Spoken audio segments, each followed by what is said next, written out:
నమస్తే, welcome to స్వతంత్ర news. This is Sumitra. Bulletin ముందుగా హెడ్లైన్స్.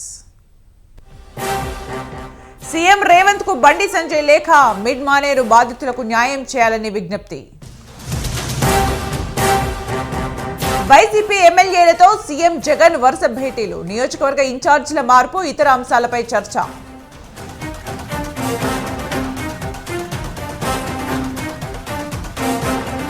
కాసేపట్లో ముగియనున్న లోకేష్ పాదయాత్ర. అగనంపూడిలో పైలాన్ ఆవిష్కరించనున్న యువనేత.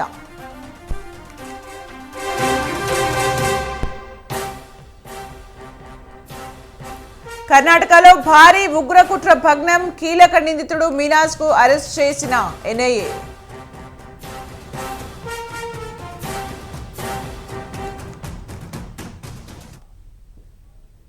టీడీపీ జాతీయ ప్రధాన కార్యదర్శి లోకేష్ యువగలం పాదయాత్ర కాసేపట్లో ముగియనుంది. విశాఖలో పైలాన్ ఆవిష్కరించి పాదయాత్ర ముగించనున్నారు నారా లోకేష్. పైలాన్ వద్దకు టీడీపీ నేతలు, అభిమానులు భారీగా చేరుకుంటున్నారు. లోకేష్ పాదయాత్ర సందర్భంగా గాజువాక రోడ్డు జనసంద్రంగా మారింది. దాదాపు 2 కిలోమీటర్ల ర్యాలీ కారణంగా గాజువాక ప్రధాన రహదారిపై ట్రాఫిక్ జామ్ అయింది.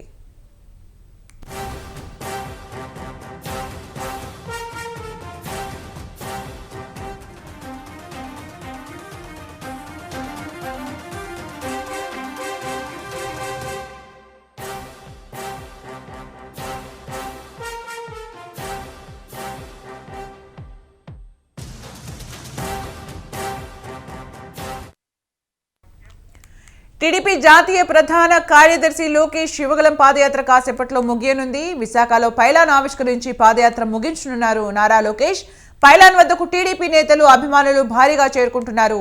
లోకేష్ పాదయాత్ర సందర్భంగా గాజువాక రోడ్డు జనసంద్రంగా మారింది. దాదాపు 2 కిలోమీటర్ల వరకు ర్యాలీ కారణంగా గాజువాక ప్రధాన రహదారిపై ట్రాఫిక్ జామ్ అయింది. ఇక మరిన్ని అప్డేట్స్ మా ప్రతినిధి ప్రదీప్ అందిస్తారు. ప్రదీప్.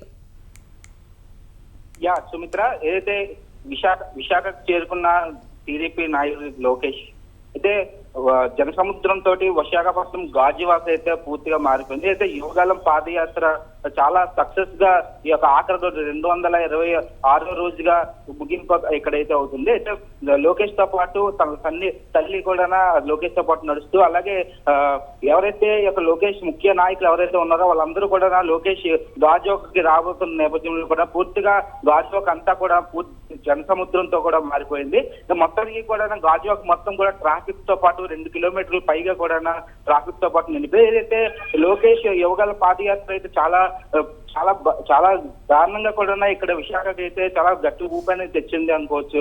ఇప్పుడైతే మొత్తానికి ఏదైతే లోకేష్ రానున్న నేపథ్యంలో కూడా ఏదైతే స్టీల్ ప్లాంట్ సంబంధించి ఉన్నారో ఆ వర్కర్స్ అందరూ కూడా లోకేష్ కలిసి కూడా వాళ్ళ సమస్యను కూడా తెలియజేశారు. అయితే లోకేష్ ని కావడానికి కూడా భారీ ఎత్తున జనాలు కూడా రావడం అయితే జరిగింది. అయితే లోకేష్ తో పాటు కూడా పూర్తిగా మొత్తం అంతా గాజువాక అంతా మొత్తం ఈ యొక్క కార్యకర్తలతో నిండిపోయిన నేపథ్యం కనబడుతుంది. అయితే ఈ యొక్క శివాజీనగర్ లో ఈ యొక్క ఏదైతే ఈ యొక్క లోకేష్ పాదయాత్ర ముగింపు పరిస్థితి అయితే ఏదైతే ఉందో, ఈ నెల 20వ తేదీన కూడా విజయనగరం జిల్లాలో కూడా కేవలం ఈ యొక్క లోకేష్ యువగలం పాదయాత్రకు సంబంధించి సభ కూడా చాలా భారీ ఎత్తున ఉంటుందంటూ కూడా టీడీపీ నాయకులు తెలియజేశారు. మొత్తానికి అయితే ఈ యొక్క సభలో కూడా చంద్రబాబు నాయుడు, మాజీ ముఖ్యమంత్రి చంద్రబాబు నాయుడు, అలాగే ప్రత్యేకంగా కూడా జనసేన అధినేత పవన్ కళ్యాణ్ కూడా రాబోతున్నారు. పవన్ కళ్యాణ్ తో పాటు బాలకృష్ణ కూడా ఈ యొక్క సభలోకి రాబోతున్నారు. ఇది 2024 ఎన్నికల కోసం కూడా కీలకమైన అంశాలు మాట్లాడతారంటూ కూడా తెలిసింది.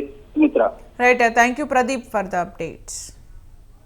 తెలంగాణ సీఎం రేవంత్ రెడ్డి కీలక నిర్ణయం తీసుకున్నారు. తన కోసం ట్రాఫిక్ ఆపొద్దంటూ పోలీసు ఉన్నతాధికారులకు ఆదేశాలు జారీ చేశారు. ట్రాఫిక్ కు ఇబ్బందులు లేకుండా తన కాన్వాయ్ను తీసుకెళ్లాలన్న రేవంత్ రెడ్డి సాధారణ ట్రాఫిక్లోనే తన కాన్వాయ్ను అనుమతించాలని ఆదేశించారు.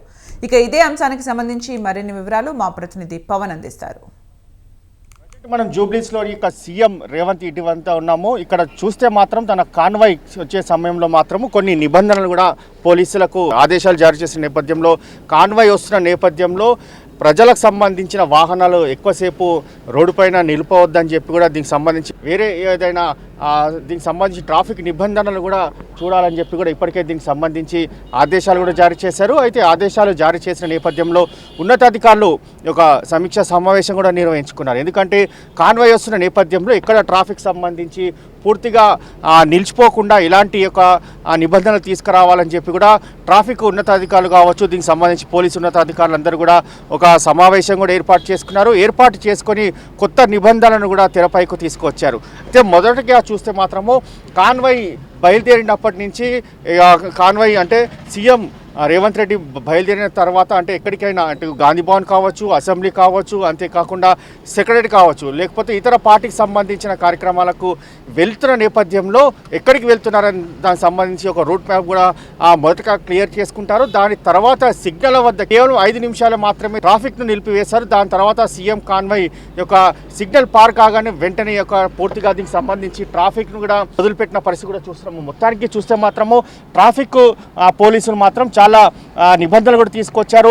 కాన్వాయ్ సంబంధించిన ప్రయాణిస్తున్న నేపథ్యంలో ఎక్కడ కూడా ప్రజలకు మాత్రము ఇబ్బందులు కలగకుండా అన్ని చర్యలు కూడా తీసుకుంటున్న పరిస్థితి కూడా చూస్తున్నాము. మొత్తానికి చూస్తే మాత్రము ఈ యొక్క నిబంధనలు చూస్తే ప్రజలు కూడా హర్షం వ్యక్తం చేస్తున్నారు. ఎందుకంటే గతంలో సీఎం కాన్వాయ్ బయలుదేరుతున్న సమయంలోనే హాఫ్ అన్ అవర్ ముందే పూర్తిగా ఈ యొక్క ట్రాఫిక్ను నిలిపివేసిన పరిస్థితి కూడా చూస్తున్నాము. మనం ప్రజెంట్ ఈ యొక్క జూబ్లీస్ రోడ్ నెంబర్ అంటే సీఎం కాన్వాయ్ వెళ్తున్న యొక్క రోడ్లను మనము వెళ్తున్న పరిస్థితి చూస్తున్నాము. ఇక్కడ చూస్తే ఇక్కడ కూడా ట్రాఫిక్ సంబంధించిన సమస్య తలెత్తకుండా అన్ని చర్యలు కూడా తీసుకుంటున్న పరిస్థితి చూస్తున్నాము. ఎందుకంటే సీఎం కాన్వాయ్ బయలుదేరిన తర్వాత నేరుగా ఇటు గాంధీ భవన్ కావచ్చు, ఇతర సంబంధించిన పార్టీ కార్యక్రమాలు కావచ్చు, వాటికి అతను అటెండ్ అయ్యేందుకు కూడా సీఎం వెళ్తున్న నేపథ్యంలో పూర్తిగా దీనికి సంబంధించి ట్రాఫిక్ మాత్రం చాలా క్లియర్గా రోడ్ చేసిన పరిస్థితి చూస్తున్నాము. మొత్తానికి మాత్రము పోలీసులు తీసుకొచ్చిన ఈ యొక్క 5 నిమిషాల నిబంధనలు మాత్రము ప్రజలు హర్షం వ్యక్తం చేస్తున్నారు.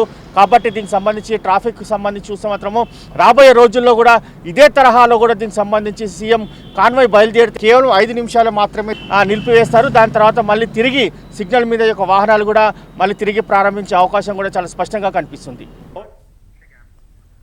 త్యాగాల పునాదులపై ఏర్పడ్డ తెలంగాణలో ప్రజా ఆకాంక్షలకు అనుగుణంగా పాలన కొనసాగించాలని సీఎం రేవంత్ రెడ్డికి బీజేపీ జాతీయ ప్రధాన కార్యదర్శి బండి సంజయ్ లేఖ రాశారు. మిడ్ మానేరు ముంపు బాధితుల సమస్యను అసెంబ్లీలో ప్రస్తావించడం అభినందనీయమని చెప్పారు. దీర్ఘకాలికంగా పెండింగ్లో ఉన్న మిడ్ మానేరు బాధితుల సమస్యలను లేఖలో సంజయ్ ప్రస్తావించారు. ఒక్కో బాధిత కుటుంబానికి ఇళ్ల నిర్మాణానికి 5 లక్షలు చెల్లించాలని కోరారు. నీలోజీపల్లి నుంచి నందిగామ అగ్రహారం వరకు ఇండస్ట్రియల్ కారిడార్తో పాటు స్కిల్ డెవలప్మెంట్ కాలేజ్ను ఏర్పాటు చేయాలని కోరారు. అర్హత లేకున్నా మిడ్ మానేరు ముంపు ప్యాకేజ్ పరిహారం తీసుకున్న రాజ్యసభ సభ్యుడు సంతోష్ సహా మాజీ సీఎం కేసీఆర్ కుటుంబ సభ్యులపై చర్యలు తీసుకోవాలని డిమాండ్ చేశారు. ఇందుకోసం తక్షణమే సంబంధిత శాఖ మంత్రి, స్థానిక ప్రజా ప్రతినిధులు, అధికారులతో సమావేశం ఏర్పాటు చేయాలని సీఎం రేవంత్ను సంజయ్ కోరారు.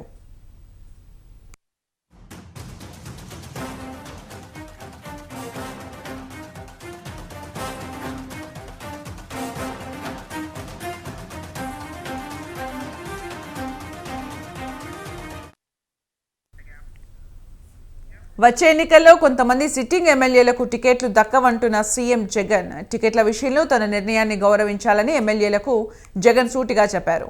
సీఎం జగన్ ఎవరిని ఉద్దేశించి వ్యాఖ్యలు చేశారు? టికెట్ల కేటాయింపులో సీఎం జగన్ ఇప్పటికే నిర్ణయానికి వచ్చారా? టికెట్ దక్కించుకోలేని వారిలో మంత్రులు సైతం ఉన్నారా అనే అంశాలపై వైసీపీ వర్గాల్లో తీవ్ర చర్చ నడుస్తోంది.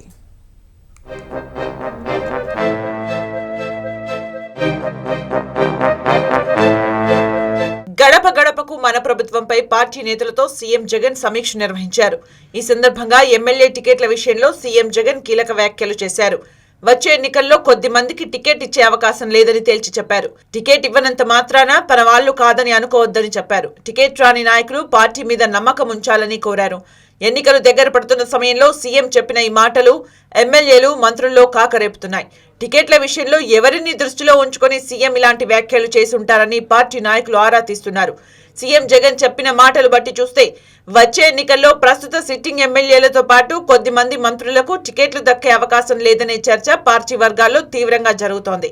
గతంలోనే ఎమ్మెల్యేల పనితీరు విషయంలో సీఎం జగన్ హెచ్చరికలు చేశారు.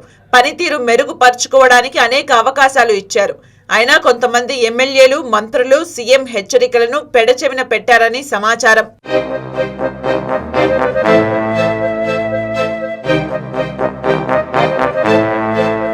ఉత్తరాంధ్రకు చెందిన ఒక మంత్రి పనితీరు సరిగా లేదని ఐపాక్ టీం సీఎం జగన్మోహన్ రెడ్డికి నివేదిక ఇచ్చినట్లు తెలుస్తోంది.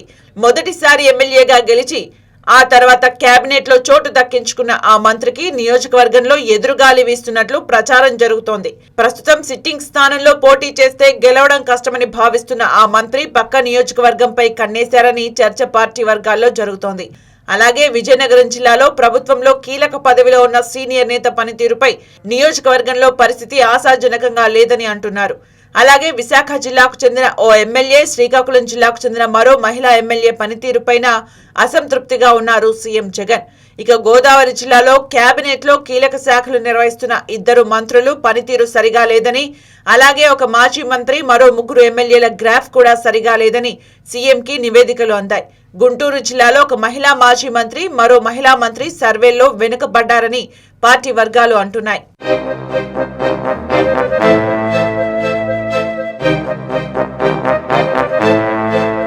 ఇక ప్రకాశం జిల్లాలో ఓ మాజీ మంత్రి పనితీరు సరిగా లేదనే చర్చ జరుగుతోంది.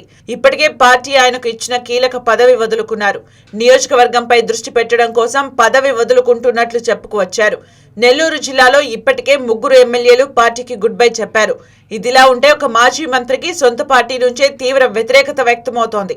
నియోజకవర్గంలో ఆ మాజీ మంత్రికి మంచి ఫాలోయింగ్ ఉన్న గ్రూప్ తగాదాల నేపథ్యంలో కొంత వెనకపడ్డారనే ప్రచారం జరుగుతోంది.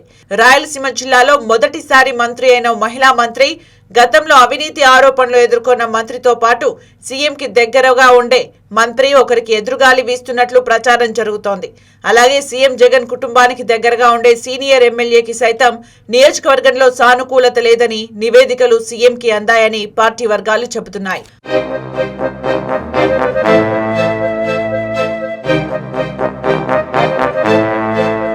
మొత్తంగా చూస్తే రానున్న ఏపీ ఎన్నికల్లో చాలా మంది సిట్టింగ్ ఎమ్మెల్యేలు సీట్లు కోల్పోయే అవకాశం ఉన్నట్లు వైసీపీ వర్గాల్లో తీవ్ర చర్చ నడుస్తోంది. వాస్తవానికి నియోజకవర్గాల వారీగా ఎమ్మెల్యేలు పనితీరుపై నెగటివ్ రిపోర్టులు అందాయని పార్టీ వర్గాలు అభిప్రాయపడుతున్నాయి.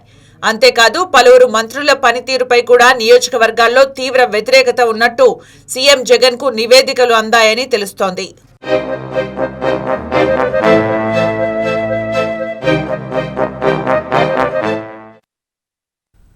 10 కిలోమీటర్ల దూరానికి హెలికాప్టర్లో వెళ్లే జగన్కు విశాఖ నగర ప్రజల ట్రాఫిక్ కష్టాలు ఏం తెలుస్తాయని ప్రశ్నించారు నారా లోకేష్. నగరంలో రోడ్డు వేయలేని సీఎం విశాఖను రాజధాని చేస్తానంటూ కబుర్లు చెబుతున్నారని మండిపడ్డారు. నిత్యం ట్రాఫిక్తో రద్దీగా ఉండే గాజువాక కణితి రోడ్డు దుస్థితిపై ఆయన ఆగ్రహం వ్యక్తం చేశారు. ప్రజల నుంచి పన్నుల పేరుతో కోట్లాది రూపాయలు దోచుకుంటూ విశాఖ లాంటి మెట్రోపాలిటన్ నగరాల్లో కూడా రోడ్లకు రిపేర్లు చేయలేని స్థితిలో ప్రభుత్వం ఉందని లోకేష్ ఆగ్రహం వ్యక్తం చేశారు. ఈ విషయంలో ప్రజలు ఆలోచించాలని లోకేష్ విజ్ఞప్తి చేశారు.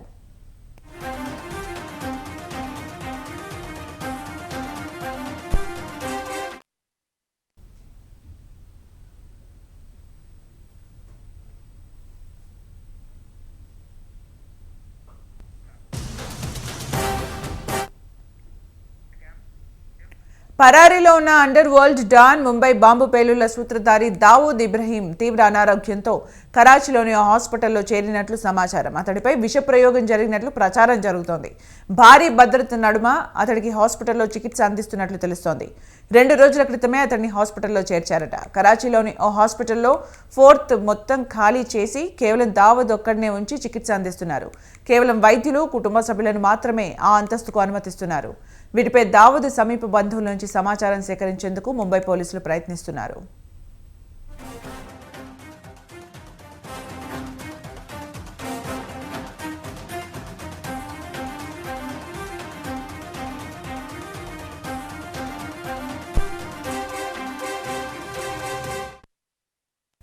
మరోవైపు పాకిస్తాన్లో ఆదివారం రాత్రి నుంచే ఇంటర్నెట్ సేవలకు తీవ్ర అంతరాయం కలిగినట్లు తెలుస్తోంది.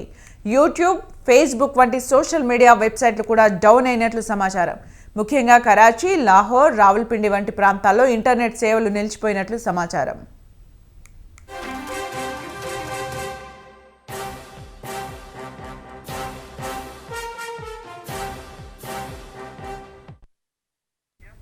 పంతొమ్మిది 1993లో ముంబైలో జరిగిన పేలుళ్ల తర్వాత దావూద్ ఇబ్రహీం పాకిస్తాన్కు పారిపోయాడు. అయితే అతడు తమ దేశంలోనే ఉన్నట్లు పాక్ ఇంతవరకు అంగీకరించలేదు.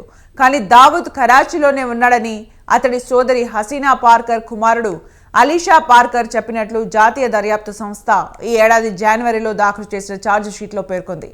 అంతేగాక దావూద్ ముఠా కరాచీ ఎయిర్పోర్టును నియంత్రిస్తున్నట్లు ఎన్ఐఏ తెలిపింది. దావూద్ రెండో పెళ్లి కూడా చేసుకున్నట్లు సదరు ఛార్జ్ షీట్లో పేర్కొంది. ఇప్పటికే దావూద్ను ఐక్యరాజ్య సమితి అంతర్జాతీయ ఉగ్రవాదిగా ప్రకటించింది. 2018లో ఐక్యరాజ్య సమితి విడుదల చేసిన అంతర్జాతీయ ఉగ్ర సంస్థలు ఉగ్రవాదుల జాబితాలో దావూద్ పేరు కరాచీ అడ్రస్తో ఉంది.